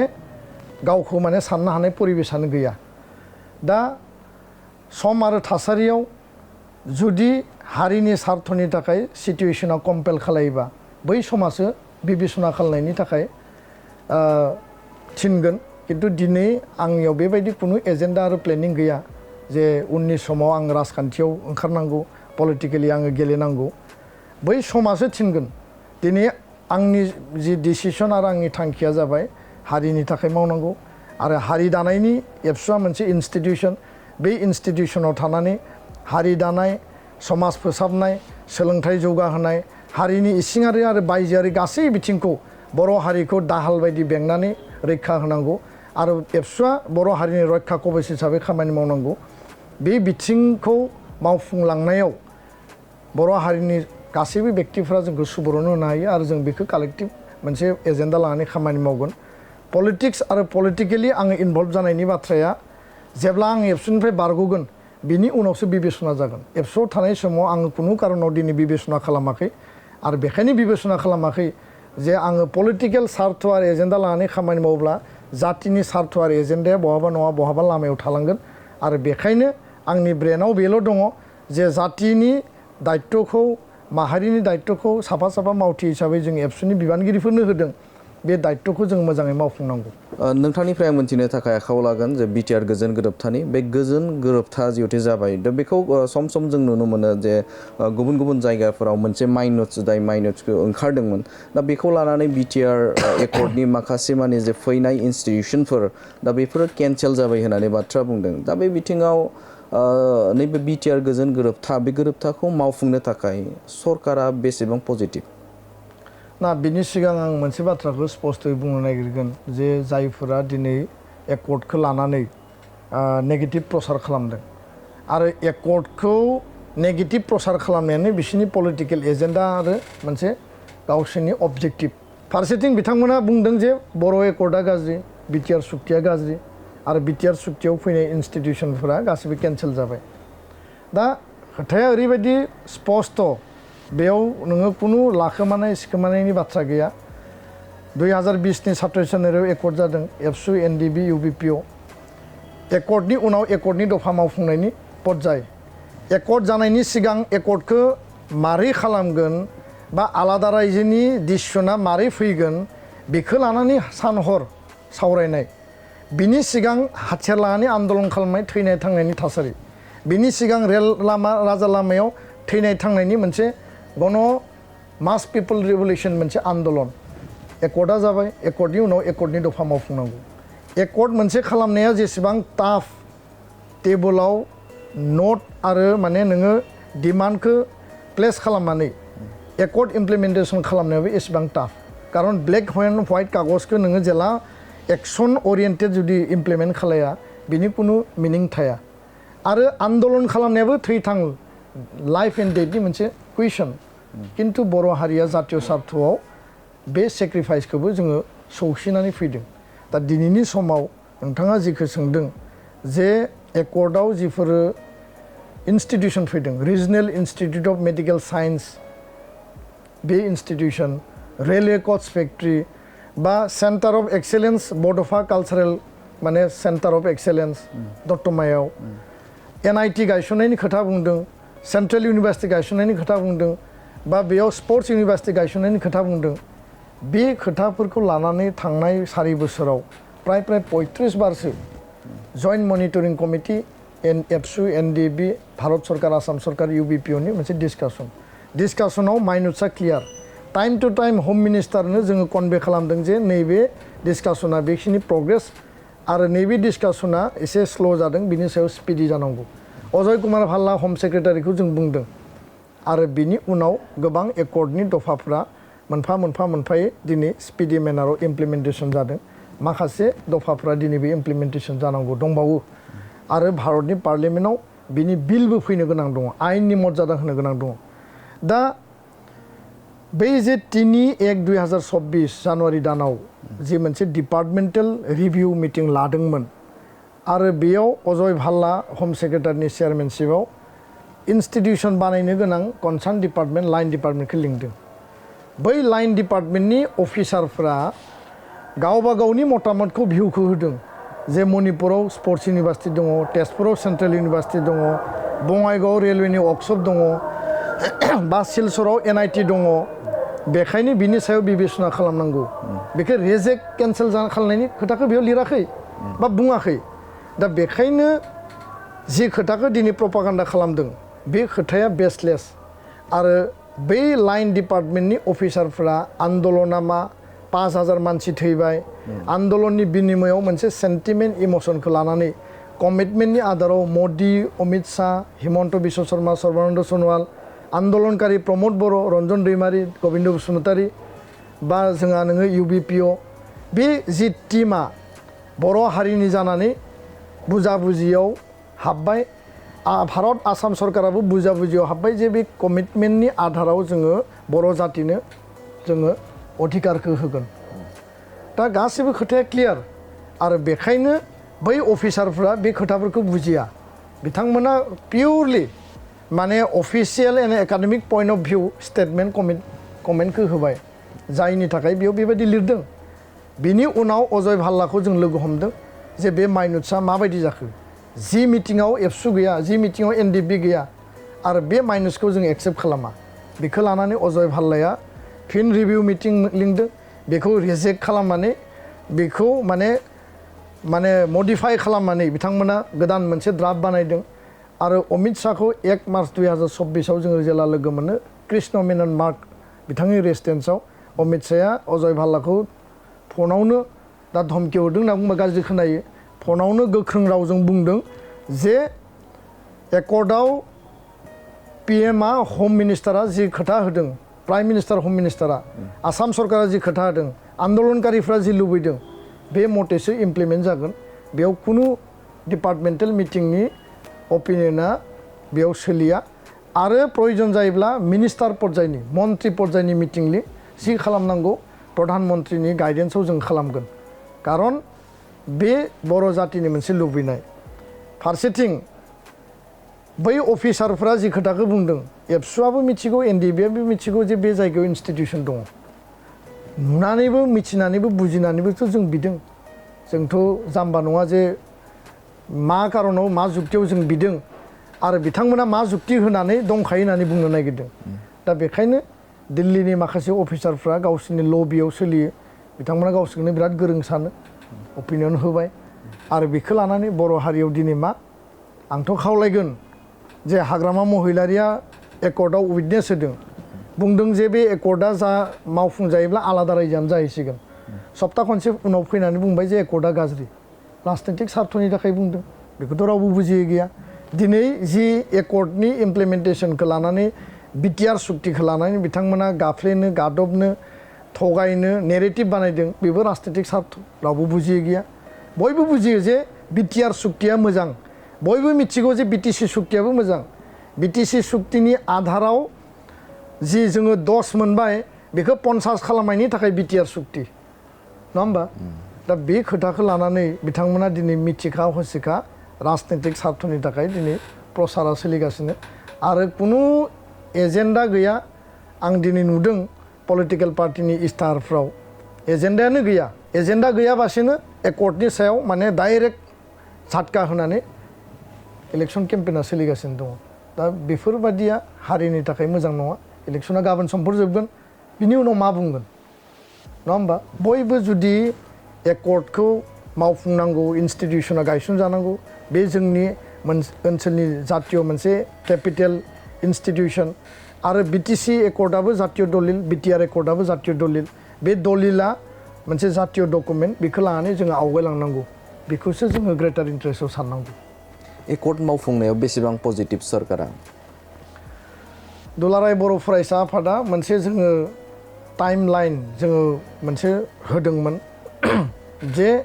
मोनसे पिरियडखौ जोङो जुदि खानानै होयोब्ला बे पिरियडआव जोङो सरकारखौ नारसेबनानै मावफुंहोनो हायो नामा प्रेसार बिल्डिं एसे टाइम एन्ड एगेन जोङो खुद्रिदों मालाबा जोङो एकर्डआ मावफुङाब्ला आन्दलन खालायगोन होननानै दिल्लीयावबो जोङो बुंनो गोनां पर्यायाव जों बुंनानै फैदों आरो आसाम सरकारखौबो जों बुंदों बिनि उनाव बिथांमोना बे खोथाफोरखौ बुजिनानै सावरायनायाव जोंखौ लिंहरदों दा प्रेसार होनाय हुद्रिनाय मालाबा जोङो बिथांमोनखौ माइल्ड आरो सफ्ट जोङो मोनसे गणतान्त्रिक मोनसे प्रेसार होनांगौ बा जोङो आन्दलन खालामफिनगोन होननानै जोङो प्रेसार होनांगौ बे स्ट्रेटेजि प्रेसार बिल्डिंआ स्ट्रेटेजि आरो बे मोननैया जोबनायनि उनाव टेबोलाव सलुसननि थाखाय डिसकासन लिरनाया जेसेबां टाफ बेखौ कार्यकरि खालामनाया बिनिख्रुइ बांसिन टाफ खारन बेयाव बहुत कनसार्ननि बेबस्थानि माखासे डिसिसन नांगौ जायो आरो 2024 खौ मोनसे जों टाइमलाइन होदोंमोन जे 24 लागै जों जेसेबां हायो बे सरकारनि टार्माव जों मावफुंनो हायो नामा खारन बे सरकारनि जागायनायाव 19आव सरकार गोदान फैदों 20आव एकर्डआ जादों 24 नैबे पार्लियामेन्ट इलेक्शननि सिगां जेसेबां हायो आरो पजिटिभलि मदि अमित शाहआ हिमन्त बिश्व शर्माया एकर्ड मावफुंनायनि थाखाय खामानि मावदों एसे लेट जादों डिले जादों बिथांमोननियाव थाउजेन्ड्स अफ एजेन्डा इस्यु डेभेलपमेन्टनि माखासे प्लेनिं पलिसि दङ बिनि 1000नि गेजेरावनो बर' एजेन्डायाबो मोनसे आरो बेखायनो एबाराव जोंनि थांखिया जाबाय जे जि लेभेलाव पलिटिकेल एप्रोच खालामनांगौ इउजिडिआ आंखौ गेजेर गेजेर रायलायबा बुङो उरखावगोरा ब्रह्मआ जि समाव बिथाङा रायजोसभानि एमपिमोन जि समाव सानसुमादाया लकसभानि एमपिमोन बिथां सानैया लोगो नांनानै बिटिसि एकर्डनि सिगां आरो उन एलके आडवाणीखौ पार्लियामेन्ट हाउसआव जेलानो लोगो मोनो पार्सु खालामदों एडभकेसि खालामदों नुजादों आरो एलके आडवाणी बा बाजपेयी बिथाङा ब्रह्म साहाब होननानै बिथांखौ गाबज्रिनानै मा इस्यु दङ बुं थाबायनायावनो खिन्थादों साहा लोंनायाव खिन्थादों अबा केन्टिनाव लोगो मोननायाव बुंनो स्कप मोन्दों दा दिल्लीयाव रायजोसभायाव रोनगोरा नार्जारिया सहैबाय बे जोंनि मोनसे माने फर्चुनेट जेराव माने बर' एमपिनि नाम्बारा 8 जनल' थेवबो माने गुबुन माने बर' एमएलएनि नाम्बारा 8 जनल' गुबुन एमएलएनि भट मोननानै रायजोसभायाव देरहाबाय लकसभायाव जुदि जयन्त बसुमतारिया थाङोब्ला बै जे उरखावगोरा ब्रह्मआ जि एडभकेसिखौ खालामहैदोंमोन बे एडभकेसिखौ खालामनो हागोन होननानै जोंहा मोनसे आत्मबिश्वास दङ आरो बेखायनो 2024आ जोंनि टाइमलाइनमोन बिसायख'थिया फैबाय जोंहा आसा गाराखै निराशा जायाखै सरकारा बुंदों कमिटमेन्ट मथे खामानिया सोलिगोन आरो कमिटमेन्टनि आधारावनो इमप्लिमेन्टेसना जागोन बेखायनो जोङो मोनसे हप दङ जे नेक्स्ट जि सरकार फैगोन बे सरकाराव गासै जिखिनि आद्रा दङ बेखिनिखौ 100% जों मावनो हागोन आरो बिनि थाखाय फुल प्रुफ मोनसे स्ट्रेटेजि आरो पलिसि जों तयार खालामनानै लानांगोन बिनि आधारावसो इमप्लिमेन्टेसना जागोन खोथाखौ ओरैनो जाला माला बुंबा जाया मिडियायावथ' आंबो बहुत बुंनो हायो खिन्थु मोनफ्रोमबो मिडियानि खोथाजों सरकाराथ' सोलिया सरकारा गावनि नितियाव पलिसियाव सोलियो बै पलिसिया मा दिल्लीनि पलिसियाव बर' एजेन्डाया दङना गैया आरो थाहोनांगौनि थाखाय दिल्लीयाव लकसभायाव एमपि दैथायहरनांगौ आरो दिनै फारलाया समान समान जायोबा बर' हारिनि भबिष्यतआ सेक्युर जानाय नङा फारलाया समान समान जानायखायनो हिरा सरनिया 10 बोसोर एमपि जाबाय थगाय थसि रुलिंआव थानानैनो हाग्रामा महिलारिया खनसे चन्दन ब्रह्म बिथाङा गेलेदोंमोन खनसे प्रमिला बायदिया गेलेदोंमोन जेनदों आरो दिनै जों बेखायनो नायदों जे जातीय एजेन्डाया एकर्ड इमप्लिमेन्टेसननि एजेन्डाया प्रमद बर'नियाव दङ बिथांनि दोलोनि एमपि जयन्त बसुमतारियाबो जातीय एजेन्डाजों दङ बिथांमोना बुंदों बिथांमोननि इस्ताहाराव एकर्ड इमप्लिमेन्टेसना दङ सान्ति गायसननाया दङ एनडिबिनि जेंना सुस्रांनाया दङ जेलनिफ्राय दिहुननांगौ केस उइथड्र खालामनांगौ मार्टियार परियालनो एक्स ग्रेसिया होनांगौ आरो एनडिबिनि रिहेबिलिटेसनखौ माने क्लियार खालामनांगौ गतिके जोंहा मोनसे आत्मबिश्वास दङ ओरैनो गोसो जानानै प्रमद बर'खौ सापर्ट होनायनि खोथा गैया ओरैनो गोसो जानानै इउपिपिएल एनडिएखौ सापर्ट होनायनि खोथा गैया ओरैनो बिना कन्डिसनाव जयन्त बसुमतारिखौ एबसुनि गोदो बिबानगिरिमोन होननानै सापर्ट होनायनि खोथा गैया एजेन्डाया इस्युआ नीति आरो पलिसिया क्लियार पलिसि नीतिनि आधारावसो एबसुनि थांखि नङाबा मोनसे समाव एबसुखौ बुंगोन जे बबे पलिसि बबे माने दिल्ली गेट हाउसनि एजेन्डानि आधाराव मा समाव एबसुआ डिसिसन लादोंमोन बे जोंनियाव अन रेकर्ड थागोन नोंथांनिफ्राय मिन्थिगोन जिहते बिटिआर गोजोन गोरोबथाखौ मावफुंनायनि बाथ्रा जिहते सावरायबाय थादों दा बेनि गेजेरावनो जुदि हादराव जुदि एनडिएनि सोलाय इन्डिया जुदि फैयोब्ला गोरोबथाया माबाफोर इफेक्ट गोलैगोन नामा बे बाथ्राखौ लानानै आङो क्लियारलि बुंगोन जे देशाव जि मोनसे राजनीतिक ट्रेन्ड आरो माहल सोलिबाय थादों पलिटिकेल एनालिस्टफोरा गोबां एनालाइसिस होदों एग्जिट पलाबो गोबां होदों बर'आ मोनसे मोजोमसेल' हारि सासेल' एमपि जों देरहानो हायो आरो आसामनि माखासे माने 8तासो लकसभायाव जोङो फेक्टर हिसाबै सोरखौबा जों देरहाहोयो सोरखौबा जों फेजेनो इन्डिया लेभेलनि पलिटिक्सआव बर'आ दिनैबो माने स्पेस लानो हानाय स्कप गैया खारन जोंनि पपुलेसनानो आसाम बेस्ट वेस्ट बेंगलाव 2-2.5 लाखसो थाबाय बेयावबो बर' पलिटिक्सआ गुबुनखौ मदद होनायनि बादै गावनि पलिटिक्सआनो सोलिनो नागिरा एमएलए आव साफा सानै जोंहा एमएलए देरहायो बेंगलाव बिनि बादै आसामावनो जोंनि पलिटिक्सआ आरो आसामनि पलिटिक्सखौ निर्भर खालामनानै इन्डिया लेभेलनि पलिटिक्सखौ जों टारगेट खालायो दा बेखायनो राजनीतिक माहलाव जि जों नुदों सोर सरकार फैगोन सोर सरकार फैया एनालाइसिसआ बहुत सोलिदों दा फाइनेलि सोर फैयो जों मिथिया किन्तु जोंहा मोनसे आत्मबिश्वास दङ जे एनडिए आनो थार्ड टाइमनि थाखाय फैगोन आरो जाय बिथांमोना एकर्डखौ खालामनानै होबाय बिथांमोनजों बुजाबुजि जाबाय बिथांमोना एकर्डखौ इमप्लिमेन्ट खालायगोन होननानै जों दिनैबो खोथा होदों बिथांमोना जोंनिफ्राय मदद बिदों टु साम एक्सटेन्ट जोंनि आफादनि बेन्दोङावनो थानानै जोङो बिथांमोनखौ मदद होनो हायो नामा बर' रायजो राजाखौ जोङो आपिल खालामनानै सापर्ट होनो हायो नामा जोङो सोरनिबा नङा सोरनिबा जुदि पक्ष लायाबा उननि समाव जोंबो जवाबदिहि जागोन जे जि समाव जों मदद बिदोंमोन नोंथांमोना मदद होआसै दा बेखायनो जों आसाम केन्द्रिक पलिटिक्सआव जों बिथांमोनखौ मदद होदों इन्डिया केन्द्रिक पलिटिक्सआव जों रावखौबो मददबो होआखै बिरोधिबो खालायाखै दा बेखायनो आसामनि जिखिनि एमपि देरहागोन भारतनि सरकार दानायाव मदद होगोन किन्तु भारताव सरकार दानांगौनि थाखाय भारतनि एमपिफ्रानो साफिसियेन्ट जों बेखौबो नुबोदों कंग्रेस मनमोहन सिंहनि समाव इउपिए दा एनडिएनि समाव आरो आसामाव जिखिनि नाम्बार मोनगोन बे एडिशनेल मोनसे बेनिफिट दा बेखायनो जों सानो जे जाय सरकार फैया मानो एकर्डआ जि मोनसे भारत सरकार एनडिबि एबसु इउबिपिनि गेजेराव जादों सरकार हिसाबैनो रेसपन्सिबिलिटि आरो बे मोनसे गभर्नमेन्ट अफ इन्डियानि नेशनेल कमिटमेन्टखौ जि सरकार फैया मानो बेनो मावनांगोन किन्तु दिनैनि समाव जोङो बबेबा नङा बबेबाजों जों स्टेन्ड लानांगोन दा बे स्टेन्डखौ लानानै जोङो आवगायदों आरो गुबुन गुबुन जायफोर राष्ट्रीय दोलोफोर दङ दिनै बिथांमोना जोंनियाव मदद बियाखै दा मदद बियाखैबा जोंथ' थांनानै हाबसोमना मदद होनो हाया आरो एबसुआ जिहेतु पार्टि नङा सरकार नङा बे लेभेलनि खोथाखौथ' जों साननो हाया बेखायनो खोथाया स्पस्ट नेशनेल लेभेलाव दिनै जि मोनसे ट्रेन्ड सोलिदों उननि समाव मिथिगोन आरो सोरनि सरकार फैयो सोर नेता जायो बिनि थाखाय आलादा मोनसे स्ट्रेटेजि पलिसि पोस्ट माने इलेक्शन बा पोस्ट माने सरकार दानायनि उनाव बेखौ जोङो तयार खालामनानै लागोन हारिनि इन्टेलेक्सुवेल एकाडेमिसियान आरो जातीय आन्दलनजों थाबोनाय दैदेनगिरिफोरखौ लानानै एकर्डआ जेबो इफेक्ट गोलैनाय नङा जेब्ला सरकार फैयोब्ला मावफुंजानायनि लामायावनो थागोन नामा ना आंनि आत्मबिश्वासा बेनो जे 2003 सनाव एकर्ड जादों बिएलटिनि भारत सरकारनि आसाम सरकारनि एबसुआ बेयाव 100% जों रल प्ले खालामदों दा बेखौबो लानानै कुइसन सिखारो जे सहि होआखैमोन सहि होआखैया बुजाबुजिनि आधारावसो बिएलटि एबसु बिएलटिआ हाथियार आन्दलन खालामदों सहि होगोन एबसुआ गणतान्त्रिक आन्दलन खालामदों उननि समाव आन्दलनखौ लांबावनांगोन दिनै 2003 आव अटल बिहारी वाजपेयी एलके आडवाणीनि सरकार आसामाव कंग्रेस तरुण गगैनि सरकार मोनसे बिपरीत बिजेपि एनडिए आरो कंग्रेसनि सरकार थेवबो एकर्डआ जादों तरुण गगैयाबो इमप्लिमेन्ट खालामनो बाध्य आरो एनडिए बिजेपियाबो एकर्ड खालामनो बाध्य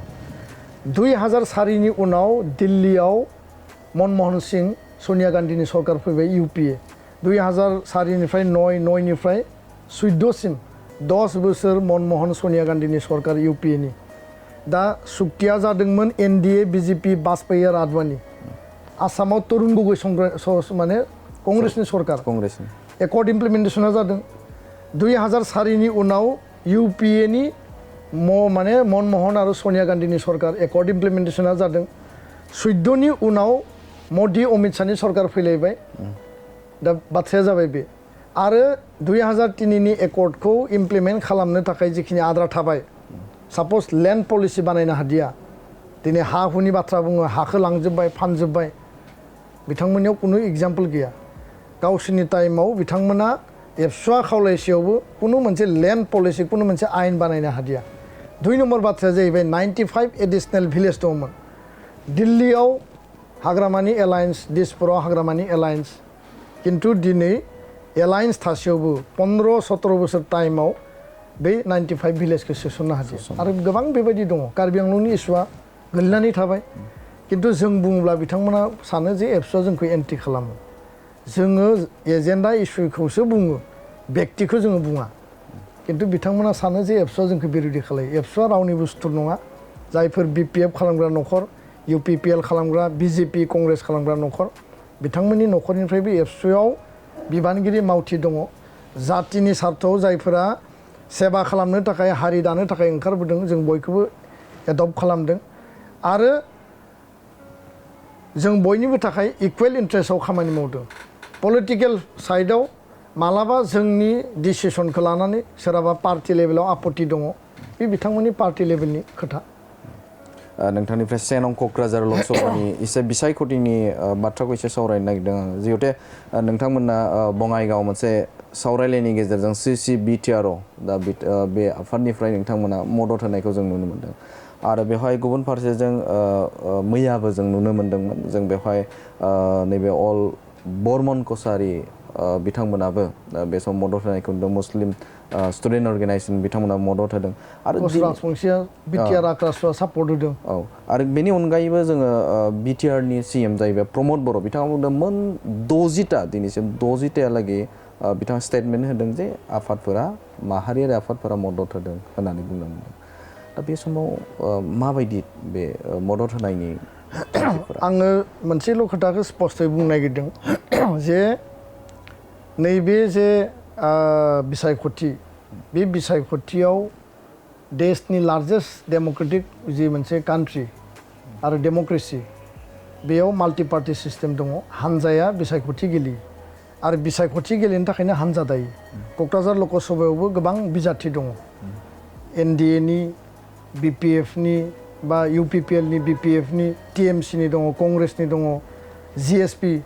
गण सुरक्षा पार्टिनि दङ गोबां हानजाफोरनि दङ बिथांमोना इलेक्सन गेलेयो गेलेनायानो बिथांमोननि हानजानि मेन अबजेक्टिभ दा हानजाया गावबा गाव एजेन्डाखौ लानानै इस्ताहारखौ लानानै रायजो राजानियाव थाङो जौगानायनि एजेन्डा सोरबा बायदिसिना जेंना जेंसि सुस्रांनायनि एजेन्डा बे बिथांमोननि गावबा गावनि राजनैतिक दलनि इस्ताहार आरो एजेन्डा सरकारा डेभेलपमेन्टनि बाथ्राखौ लानानै थाङो लामा दालां स्कुल सोरबा बुंदों अरुणोदय सोरबा बुंदों PMAY सोरबा बुंदों गुबुन गुबुन आसनिनि खोथा दुलाराय बर' फरायसा आफादा नैबे बिसायख'थियाव कुनु आसनिनि कुनु डेभेलपमेन्टनि कुनु माने बायदिसिना खोथाखौ जोङो एजेन्डा हिसाबै लाङाखै जोंनि क्लियार काट मेसेजआ जाबाय जौगानायनि थाखाय जाय सरकाराव पावाराव दङ दिसपुराव हिमन्त बिश्व शर्मा काउन्सिलाव प्रमद बर' रायजो राजाखौ इकुवेल मर्यादा इकुवेल अधिकार होनाय इकुवेल वेलफेयारनि कल्याणनि खामानि मावनांगोन आरो अरुणोदय PMAY जायफोरा मोनाखै बिनि थाखाय मोननांगोन आन्सलिक जिल्ला मिरुआ बिनि थाखाय दाबि होगोन बे क्लियार बिनि अनगायै एबसुनि गुबै एजेन्डाया जाहैबाय जे जोङो रायजो राजाखौ आपिल खालामदों जे सान्ति सुक्ति जाबाय दिनै फेक एनकाउन्टार गैलिया आर्मि पुलिसनि अपारेशन गैलिया इउनिफाइड कमान्ड गैलिया दिनै जोंनियाव जि मोननै मोनथाम मोनब्रै हारियारि दाङाबाजि जाबाय बिनि जाहोनाव बर' मानसि थैबाय न' सावजाबाय गुबुनारियाबो थैबाय जोङो जथेस्थ' डेमेज जाबाय बेयाव आरो बै दाङाबाजिनिफ्राय दिनै जों उद्धार मोनबाय कुनु इलिगेल आर्म्स दिनै बर' हारियाव गैलिया आर्म्स मुभमेन्टखौ जों बिदाय होबाय नेक्स्ट लेभेला जि जायो एकाडेमिक ससियेल गणतान्त्रिक मुभमेन्ट बा आन्दलन जागोन सोलोंथाइनि आन्दलन जागोन ब्रेननि वार जागोन दा बेखायनो जों बुंदों जे सान्तिया जिहेतु फैबाय असान्तिनि परिबेस गैलिया बेखौ जोङो पार्मानेन्ट खालामनांगौ मिज'रामा जेरै खालामदों आरो मिज'रामा साक्सेस दिनै लालदेंगा जराम थांगानि जि माने मिज' नेशनेल फ्रन्ट दङमोन बिथांमोना दिनै साक्सेस आरो जोंबो सेकेन्ड मिज'राम गायसननायनि जोङो प्लेनिंआव दङ 2 नम्बरा जाबाय एकर्ड इमप्लिमेन्टेसन जानांगोन आद्रा थानाय बर' जातीय इस्यु आरो एजेन्डाया इमप्लिमेन्ट जानांगोन बिनि उनाव इन्स्टिटिउसना गायसन जानांगोन NDBनि जिखिनि मेजर जिखिनि दफा दङ NDBआ रिहेबिलिटेसन जानांगौ केसआव उइद्र जानांगौ जेलाव थानाय मानगोनां रन्जन दैमारि आरो बिथांनि टीम उइद्र माने जेलनिफ्राय उदां जानांगौ NIA केसआव थानाय NDBSनि 56 बिथांमोना लांदां अख्राव फैनांगौ मार्टियार परियाला फैसा मोननांगौ रिक्रुटमेन्ट मोननांगौ बेखिनि एजेन्डाखौ लानानैसो जों थांदों जोंनि एजेन्डाया पियरलि जातीय धारानि सायाव रायजो राजाखौ आपिल खालामदों डेभेलपमेन्टनि एजेन्डाया पार्टिनि सरकारनि पलिटिकेल पार्टिफोरनि इस्ताहारनि बे बिथांमोननि खोथा दा बेखायनो बै जे दल संगठन आक्रासुनि बाथ्रा बुंदों दा नोङो माइनरिटि अर्गेनाइजेसनफोरनि खोथा बुंदों गुबुन गुबुन अर्गेनाइजेसनफ्रा CCBTआव थानानै सान्ति फैनायनि उनाव दिनै हस्पिटाल स्कुल दिनै हाथाय बाजार जों बयबो ज' खौसेयै थांना थानो हादों कुनु बेयाव हिंसा हिंसि थासारि गैलिया कुनु बेयाव एना-एनि गैलिया बुथारनाय गावथारनाय दानथारनाय बेबायदि परिबेस दिनै गैलिया इलिगेल आर्मसा दिनै गैलिया बेखायनोथ' बयबो दिनै मोनसे पिसनि सार्थआव जयन्त बसुमतारीखौ सान्तिनि प्रतीक एकर्ड इमप्लिमेन्टेसननि एजेन्डाखौ दिल्लीयाव मावफुंहैनांगौ बर' पलिसि आरो एजेन्डाया 10 बोसोराव निल जाबाय एन्टि बर'आ एस्टाब्लिश जाबाय बे एन्टि बर' एस्टाब्लिश जाना थानायखौ बर' पलिसि एजेन्डाया जयन्त बसुमतारीनि गेजेरजों एस्टाब्लिश जानांगौ बे बिथिङाव सोरबाया सोंगोन जे खाम्फा बरगयारि हाया नामा आं दहायनो बुंदों जे ट्रेन्डआ दिनै जयन्तनि फेभाराव दङ UPPL आरो NDAनि फेभाराव दङ आं कुनु राजनीतिक एडभकेसि खालामनो नागिराखै जों जुदि मोननैखौबो समान समान लाङोबा मोननैबो जिरायनानै गुबुन मोनसेया थार्ड टाइमनि थाखाय आरो ओंखारलांबावगोन दा बेखायनो बबेबा मोनसेखौ जाय दला दिनै जातीय एजेन्डाखौ लानानै इस्ताहारनि माने आधाराव एकर्डनि आधारखौ मावफुंनो होननानै खोथा होदों बिथांमोनखौनो जों आवगायना लांनांगोन मालाबा बेबायदि परिबेस फैनो हागौ जे जोङो गुबुन मोनसे सिन्ताबो खालामनो गोनां जानो हानाय बे उननि बाथ्रा किन्तु दिनैनि जे राइट आरो प्रपार जे मोनसे ट्रेन्ड बे जाबाय जे दिल्लीयाव दैथायहरनांगौबा जयन्तखौनो दैथायहरनांगोन बिनि दारायैसो देरहानायनि अंक आरो फर्मुलाया दिनै क्लियार बेखौसो जोङो नुदों as a layman as a भटार हिसाबै जों जिहेतु बयबो भट होयो डेम'क्रेसिनि साफा साफा जों भटार आरो भटार हिसाबै नों मा एजेन्डानि आधाराव भट होगोन मा इस्युनि आधाराव भट होगोन बे खोथाखौसो जोङो बुंदों जोंनिया बर' रायजो राजाफोर माबाफोर बुंगोन नामा बे समाव ना बर' रायजो राजाखौ आं खावलायगोन क'क्राझार लकसभा समस्ति जों बयबो जिहेतु भट होखायो आरो मेक्सिमाम माने भटनि कास्टिंआ जानांगौ कारन जोङो माइनरिटि एरियायाव मुस्लिम एरियायाव नुयो 91% बेयाव भटिं जायो किन्तु बर' ट्राइबेल एरियायाव जों नुयो 60-65 आरो highest to highest 70 that means जोङो गणतान्त्रिक देशनि सिस्टेमखौ दाबो प्रपारलि जोङो एन्टारटेन खालामाखै बा जोङो प्रपारलि बेखौ एक्सारसाइज खालामाखै आरो जेला भटनि संख्या खम जागोन बर' हारिया पलिटिकेलि कनसियास नङा बेखौ सानगोन आरो देशखौ सालायो पलिटिकेल सिस्टेमा गभर्नेन्सखौ लिडारशिप होयो पलिटिकेल सिस्टेमा आरो पार्टिया थांनानै सरकार बानायो सरकारा थांनानै रायजो राजानि आसनिखौ तयार खालामो आरो सरकारा इस्यु एजेन्डा समाधान खालामनायनि नीति पलिसि तयार खालामो बेखायनो बर' रायजो राजाखौ आं खावलायगोन बयबो भट होनो ओंखारबोनांगौ गणतन्त्रखौ शक्तिशाली खालामनांगौ आरो बयबो जिहेतु भट होगोन बबे इस्यु एजेन्डानि आधाराव भट होगोन बेखौसो जों थिक खालामनांगोन नोंनि न'आव अरुणोदय आइ मोननांगौ जौगानांगौ लामा दालां गामियाव जोंनो नांगौ स्कुल कलेजनि बिल्डिं मोजां जानांगौ जोंनि लाइमोनफोरनि साख्रि बाख्रि ओंखारनांगौ एपइन्टमेन्ट जानांगौ बेथ' जोंनि मोनसे कमन इस्यु आरो एजेन्डा बयनिबो सार्थ किन्तु डिस्पाइट अफ डेट आं बेखायनो बुंदों दिनै BPFआनो जा कंग्रेसआनो जा गुबुन गुबुन हान्जायाव जायफोर बर'फ्रा दङ एबभ दा पलिटिक्स एबभ दा पलिटिकेल पार्टि पलिटिक्स आरो पार्टिनि गोजौआव थांनानै जातीय सार्थनि थाखाय क'क्राझाराव जुदि भट होयोब्ला क'क्राझाराव जुदि सासे एमपिखौ जोङो डिसिसन लानानै देरहा होयोब्ला बियो दिल्लीयाव खामानि मावहैगोन आरो जों जुदि सानै साथामखौ टार्गेट खालामनानै जुदि भट होयोब्ला जों गादलिननो हागौ गादलिनोबा किन्तु थार्ड टाइमनि थाखाय गुबुनासो देरहालांनो हागौ आरो बे रिस्कखौ जोङो कुनु कारनाव लानाङा दा बेखायनो आं खावलायबाय जे बे जे रिस्क फेक्टर बेखौ ज्राब गारनानै दिनै मेक्सिमाम जातीय सिन्तायावनो एबसुआ खावलायनाय बायदि बर' हारिनि रायजो राजाफ्रा भट होनो थाखाय दिनै रेडि जाबाय साग्रिद जाबाय आरो बयनिबो कालेक्टिभ रिपर्टआ बेनो जे एबाराव जोङो जयन्त बसुमतारीखौनो देरहाहरगोन उननि समाव जों सोरखौ देरहाहरगोन सोर फैगोन बे उननि खोथा खिन्थु दिनैनि टाइमाव फेभारा जाबाय जयन्तनि फेभाराव बेखौनो बयबो आपिल खालामदों नंगौ बिथाङानो जादोंमोन दुलाराय बर' फरायसा आफादनि आफादगिरि बिथां दिपेन बर' बिथांनिफ्राय जोङो बे समाव बर' माहारि दानाय आरो बर'नि जे जेंना जेंगोना बिटिआर गोजोन गोरोबथानि जे मावफुंनायखौ लानानै सोरखारा बेसेबां पजिटिभ बेनि सायाव गोबाङै बिथांनिफ्राय मोनथिनो मोनबाय फैबाय थानाय समाव बिथांमोना मा खामानि मावनो थाखाय थियारि जादों बिटिआर गोजोन गोरोबथाजों लोगोसे फैबाय थानाय समाव बिथांमोना राजखान्थियारि बिथिंखौ नोजोर बोना बिथांमोना मानि थाखाय बे समाव राजखान्थियारि फोथाराव बिथांमोना ओंखारनो गोनां जाखो बेफोर गुबै बाथ्राफोरखौ बिथांनिफ्राय मोनथिनो मोनबाय बिथांमोना बे समाव मा मावबाय दङ बेनि सायावबो बिथांनिफ्राय मोनथिनो मोनबाय नैबे समाव नोंथाङा जे बड'लेण्ड बुब्लिनो नोंथांनि बेसेन गोसा समखौ जोंनो होबाय बेनि थाखाय नोंथांखौ साबायखर बावो गोजोन्थों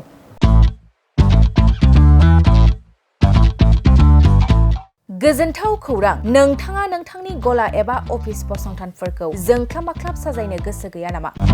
नोंथांनि गलाफोरखौ बायदि बायदि रोखोमनि जोंख्लाब माख्लाब खालामनानै साजायनो थाखाय क'क्राझार नोगोरनि सिङाव थानाय गौरांभेलि हटेल साखाथियाव चाणक्य आर्ट एन्ड डिजाइन गलाया लानानै फैदों बायदि बायदि रोखोमनि आर्ट डिजाइन क'क्राझार नोगोरनि सिङाव थानाय गौरांभेलि हटेल साखाथियाव चाणक्य आर्ट एन्ड डिजाइन गलाया नोंथांमोननि थाखाय लानानै फैदों नोंथांनि गलाखौ जोंख्लाब माख्लाब खालामनो गोबां रोखोमनि आर्ट डिजाइन बेफोर आर्ट डिजाइनफोरनि गेजेराव दं 3D signboard 2D signboard acrylic trophy SAP panel name plates retro reflective signboard neon साइनबोर्डफोरनि आर्ट डिजाइनफोरखौ नोंथाङा चाणक्य आर्ट एन्ड डिजाइन गलानिफ्राय मोनफुंनो हागोन बेनि अनगायैबो इनग्रेविं सार्भिस आर्क्राइलिक लेटार काटिं एमडीएफ जालि काटिं लग' ग्राफिक्स डिजाइन आरो कास्टमाइज गिफ्ट आइएम्सफोरखौ नोंथांमोननि गलानि थाखाय चाणक्य आर्ट एन्ड डिजाइन गलाया लानानै फैदों आर्ट डिजाइन गोबां बाथ्रा मिथिनो थाखाय नोंथाङा नैबे 9706125636 6800981649 जानबुं नम्बरनि गेजेरजों खौरां लाहरनो हागोन